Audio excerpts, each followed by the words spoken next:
Uningá, que o futuro é aqui.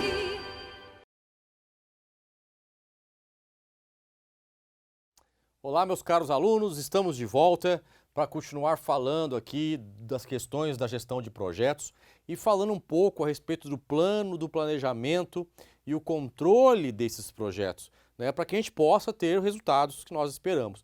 Né? Não adianta, gente, você deixar solto, as coisas não acontecem. Tem que ter um controle, mas um controle, claro, positivo. Todo mundo avaliando, tendo indicadores para que você possa, então, verificar a eficácia e a eficiência dos processos. Né?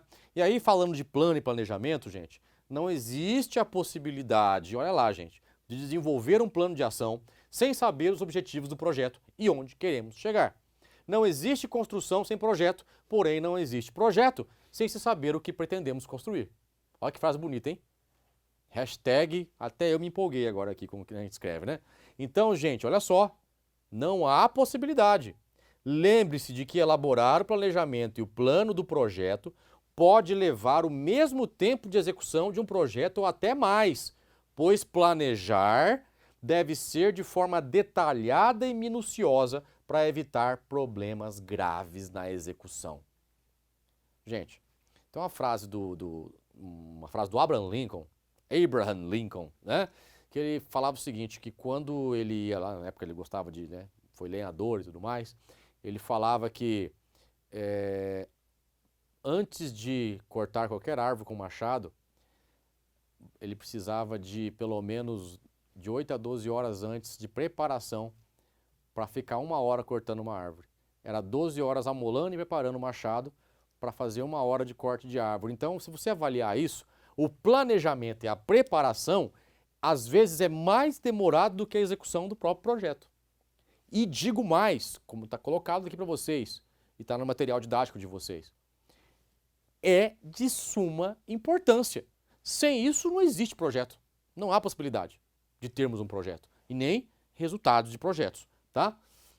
Brito ele afirma que em um processo de planejamento nós passaremos pelas seguintes etapas, gente. Primeiro, definição do escopo, que é o plano de ação, que tem por base a definição do escopo do projeto, né? Onde eu vou avaliar aqui a definição do problema, a situação geradora desse projeto, os objetivos, a justificativa e os resultados esperados desse projeto. Essa definição é importante para futuras decisões durante a realização do projeto. Depois disso, eu tenho a definição de ações e atividades e tarefas, que nessa etapa, então, são identificadas e claramente especificadas todas as atividades e tarefas que deverão ser conduzidas e levadas a bom termo para que o projeto apresente os resultados esperados. Então, outro ponto importante e planejamento de recursos, que consiste o quê? Na definição dos recursos, pessoas, equipamentos, materiais e o quanto de cada recurso será necessário para realizar as atividades previstas no projeto. Então, gente, eu estou planejando aqui, eu tenho que passar por essas etapas. Além disso, continuando as etapas ainda, sequenciamento de atividades, olha lá, identificação das interdependências entre as diversas atividades e tarefas do projeto. Todas as atividades são listadas em sua sequência lógica dentro do projeto, onde começa, passa por onde, vai até onde, então tem que ser na sequência lógica, para que sejam executadas dessa maneira depois, tá? Estimativa de duração das atividades, então previsão de quanto tempo será gasto na execução de cada atividade do projeto, tomando como base experiências anteriores, projetos similares ou atividades afins já executadas. Então, gente, você tem que ter uma estimativa de tempo de execução de cada etapa. Avalie outros projetos, experiências anteriores, para que você possa ter uma estimativa, não quer dizer que vai ser realidade. Porque você vai executar pela primeira vez um projeto, não tem uma base concreta de outros modelos. Você vai ter esse primeiro para servir de base para o próximo, tá? Estimativa de custo consiste na previsão dos recursos financeiros que serão necessários para completar todas as atividades do projeto. Então perceba que são etapas que sem elas você não consegue atingir os resultados. E tem mais, olha que se tem mais algumas etapas ainda. Desenvolvimento do cronograma. Perceba que tudo é um planejamento.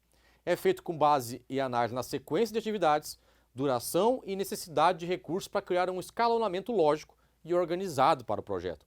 Estimativa de orçamento, que é a distribuição dos recursos disponíveis para os diversos itens e despesas do projeto. Plano de ação. O principal produto do processo de planejamento é o plano de ação do projeto, é o documento formal, porque o planejamento ele é ainda ideológico. O plano é que formaliza, que é nesse documento que você coloca tudo o que foi planejado especificado e pesquisado. E aí sim, você pode a partir daí gerenciar, controlar, monitorar e avaliar o projeto, porque você tem um documento agora onde você pautou todos os pontos que serão necessários para executar o projeto. Bom, nesse ponto, o processo de planejamento ele pode compreender então, gente, o esforço feito por pessoas, organizações, com foco em modificar uma situação presente, almejando uma situação diferente no futuro. Tá? Para conseguir essa ação, Maximiano afirma que são necessárias algumas ações. Então eu tenho que definir os objetivos, eu tenho que estabelecer meios para atingir os objetivos, eu tenho que indicar o tempo para a execução e eu tenho que tomar decisões no intuito de implementar o que foi estabelecido. Professor, peraí, parece que o senhor já falou isso. Realmente, aqueles itens que eu coloquei agora há pouco aqui, as sequências que você tem que fazer para fazer o planejamento, estão resumidos aqui segundo Maximiano.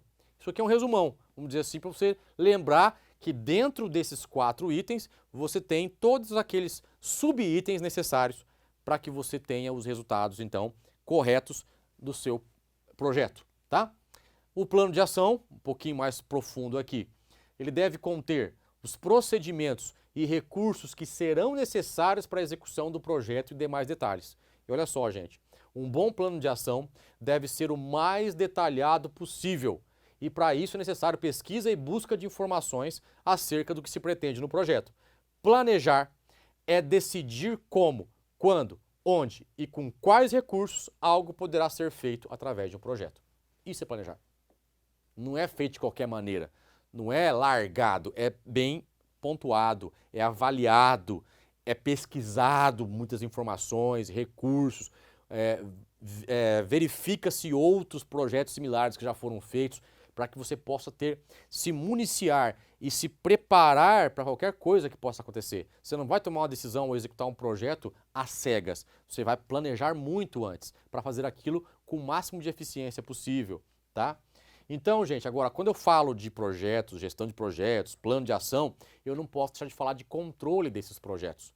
Porque quando eu falo de controle, nessa fase do controle, são as ações que devem garantir, de forma proativa, que aconteçam exatamente como foi projetado. E os imprevistos a serem avaliados e incluídos ali também, né? Então, para quê? Para que eu possa corrigir e redefinir rota, se for o caso, como Menezes coloca para nós aqui. Então, olha lá, gente, eu tenho que ter o quê? Monitoramento dos processos, acompanhamento físico de sua execução, análise das distorções, que é fundamental, apresentação de soluções quando acontecem problemas e replanejamento do projeto, se necessário. Esse é o controle, essa é a função do controle. Porque por mais que você planeje, pode estar lindo o projeto, você vai perceber que vai faltar alguma coisa no meio do caminho, você vai perceber que poderia ser incrementado alguma coisa, e esse é o processo de controle, onde você avalia, corrige e melhora o que for possível dentro desse projeto, gente. Então o projeto ele não pode ser engessado, porque se ele for engessado, você não tem perspectivas de mudança ou adaptação a uma realidade mercadológica, que pode acontecer no meio do caminho, ok? Bom, então, gente, a tarefa, a função do controle, ela é tão importante quanto a de planejamento e execução. E tem a finalidade de controlar esses fatores, gente. Então, dentro desse contexto de controle, nós temos mais 2 palavras aqui que precisamos entender, que é o monitoramento e a avaliação. O que o monitorar, gente, é acompanhar e verificar alguma coisa, especialmente dados obtidos por algum sistema de medição, acompanhar o comportamento de processos ou sistemas, visando o quê? Detectar desvios. Por isso que eu monitoro. E avalio, que é determinar o valor de algo, fazer a apreciação, analisar, julgar e ponderar. Então, fazendo esses 2 pontos, eu consigo avaliar e julgar se eu tenho ou não que fazer mudanças dentro do projeto. Tá ok? Na visão de Vargas, então, o fracasso de um projeto ele pode acontecer quando metas e objetivos são mal elaborados, isso pode acontecer. Uso de metas muito altas, que são inatingíveis, vai fracassar. Não avaliar questões financeiras do projeto, pode dar problema. Informações insuficientes ou inadequadas e falta de conhecimento necessário para executar um projeto. Isso aqui faz um projeto despencar, fracassar na hora. Não tem como escapar, gente, tá? Perceba que o projeto precisa ter início, meio e fim, que deve ser detalhado, controlado e com geração de relatórios específicos para que possa ser avaliado e implementado caso seja executado o projeto novamente. Então, eu preciso ter essa visão, gente. Então, para gerir um projeto não é simplesmente colocar ele para funcionar. é um controle, é uma análise, é tomada de decisão constante, é adaptação a realidades e problemas que possam surgir. Você está executando o projeto e muda uma taxa de juros e seu produto é financiado. Você vai ter que criar alguma estratégia para reposicionar, para colocar o seu produto em um outro formato. Então, percebam que não é uma tarefa tão simples. Eu preciso tomar todo o cuidado, porque, gente, estou lidando com dinheiro, eu estou lidando com sonhos, eu estou lidando com o emprego de pessoas. Então, pensar em gerir um projeto é pensar nas minúcias, é pensar nos detalhes. E isso é tarefa para aqueles que querem fazer isso. Por isso estou colocando bem claramente para vocês. Preparem a equipe, criem um formato de treinamento, desenvolvimento, de educação corporativa com foco em desenvolver as capacidades e ter pessoas habilitadas a executar os projetos junto com você, para que você tenha uma redução dos riscos e de problemas que possam acontecer dentro desse projeto. Esse é um dos segredos, talvez, para que o projeto possa acontecer com eficiência. E aí, hashtag fica a dica para vocês. Se preparem muito, muito, muito, muito. Pensem 10 vezes para executar uma. É assim que nós fazemos dentro de projetos. Pense 10 para executar uma vez. É assim que funciona, ok? Agradeço a paciência de vocês e até a nossa próxima aula.